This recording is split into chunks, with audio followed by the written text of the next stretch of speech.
Before that, how was it you two met at Beyonce? What do you mean you were going to Beyonce? What were you doing at Beyonce together? We were watching Beyonce. Together. We weren't together. You went to Beyonce? With Libby, my little girl Libby. Yeah. Wow. We had a lovely time, didn't we? So, like, hip and down with the kids. Yes, that's amazing. Give me more credit, please. Well, as you can see, they are here. Lovely to see you both. It's a semi-final start today on the telly. Do the celebrities... BBC One. Yeah, we're aware of the channel. Do the celebrities get better every year? Well, not since you... I mean, Andy, you set the bar, didn't you, really? I mean, you know, let's be fair. What can I say? One sec, John. There must be a clip somewhere. I'm sure that... Oh, we have a clip. Yeah. Oh, yeah, here's the clip. There you go. This has got to be Andy. If that tastes anywhere near as good as it looks, I'm going to be a very, very happy bald bloke. Andy, it actually tastes better than it looks. Wow. It's very, very good indeed. Our quarter-finalist is Andy. Congratulations. But you made it to a quarter-final. Yeah. You made it to a semi-final. Yep. You made it to a final. Yep. And I didn't win. Oh, it's all right. It's all right. You won the life Have you ever done it? You've not done it? I know, I'd be That terrified. moment where you have to wait for you to tell us or the contestant what it's like, what it tastes. It's unbelievable. The pressure is mad. How have the semi-finalists, dealt with the pressure? Do you know, it really surprises me that they're celebs and they should be used to, you think, the lights, the television cameras, but they get really nervous, really, really nervous. I thought they'd be... I think the pressure just gets to you. Well, you have first-hand experience, my friend. Is it nerve-wracking? It's really nerve-wracking because, again, in your day-to-day job, you're not judged on what you do. But I make a banana muffin, all of a sudden I've got television's most famous judges in a cookery show judging your food. I mean, I think what happens and what we're seeing now is we've got our final 8. They've come through the process. They've all got a bit of confidence. They now know they're decent cooks. There's a bit of camaraderie. At the same time, there's this competition going on. And there's a bit of laughs happening, and, you know... So it becomes a very, very different contest altogether. They want to please.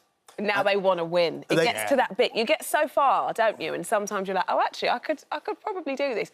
Who has impressed you the most this year? Oh, that's hard to say because then you're going to give away who wins it. I think Amy, it's obvious she does a lot of cooking at home.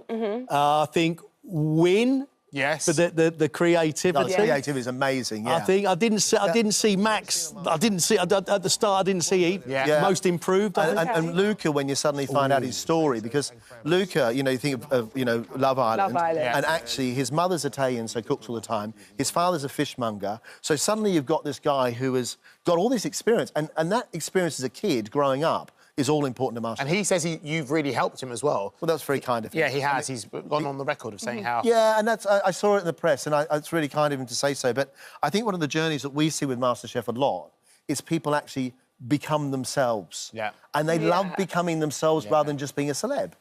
You guys, though, let's put the spotlight on you guys for a second, because you've worked together for so long now. Don't look worried, Greg, it's all right. What do you think the key is to a successful working relationship? That's very interesting, isn't it? Because we've been working together for nearly 20 years. That's a long time. We knew each other for 10 years before that, and people say, are you really mates? I said he was best man at my wedding. Oh. All right, he wasn't best man at every wedding. but he was the... one of them. I don't think you could write a pamphlet on what makes it work. I trust him impeccably. I'm really fond of him. And that's where we give each other space. I think it's trust. Yeah, and respect. And I think the thing is we don't really socialise. We dress differently, we have different tastes in music, in restaurants, in food. And I think as an overview for the viewer as well, that means they're getting different opinions. Yeah. But it means, as Greg said, we've got space. You know, I suppose like any great relationship, isn't it? With this, we've got space. We are like a married couple at times, though. You need your space. But we're going out after this for lunch. Coffee and cake. Oh, nice. There we go. I might have coffee. If you'd let me know, I would have baked for you. Imagine they come into your restaurant or your... bar, whatever it is, and they're, like, ordering coffee and cake. You'd just be so nervous, wouldn't you? You just judge it wherever you go. All restaurants get nervous when you walk in. I said, how would I know? What does a nervous restaurant look like? But I also think, like with the celebs, if you're good at what you do, yes, you have butterflies, especially so going on stage, for instance. But if you're good at what you do, you've got the confidence. A restaurateur, a great restaurateur, you'll walk in and they'll be very glad to see you. Yes. Because they know what they're doing. And what I love about watching Celebrity Masterchef is that as this contest goes on, you watch that pride and that confidence suddenly come, and these people, you know, really grow. And there's emotion that goes along the way, but there's something really wonderful to see in how that people do actually change over food. It's really brilliant. From a very basic level, the food gets better and better at this stage. Yes. Yeah. And you start taking bigger and bigger mouthfuls. That's for sure. That's a clue. Yes. Do you play roulette? You obviously know who's won because it's a recorded programme. When you both take a step back and go, did we see him or her winning? What would you say? Did you see them winning when you first saw them? Can I quote John Torode on this, if you don't mind? Because we've been asked this before. He said, at week 1, Gregg and I can tell you exactly who's going to win that competition. Yeah. And by week 3, we've thrown them out. Because you never know. I like that. You never know. That's what it's about, isn't it? Celebrity Masterchef is on BBC One tonight from 8 p.m. It is. Thank you very And much. all week there's different things going on. It's very exciting. OK. Thanks a lot. Thank you. Thanks for that curry yesterday. If It was amazing. delicious. If I was the only Obviously. judge, you would have won that, you know. Thank you, Greg. Thank you. Because it put was you you in that it. did... Anyway. Put you in it. For Right. another time.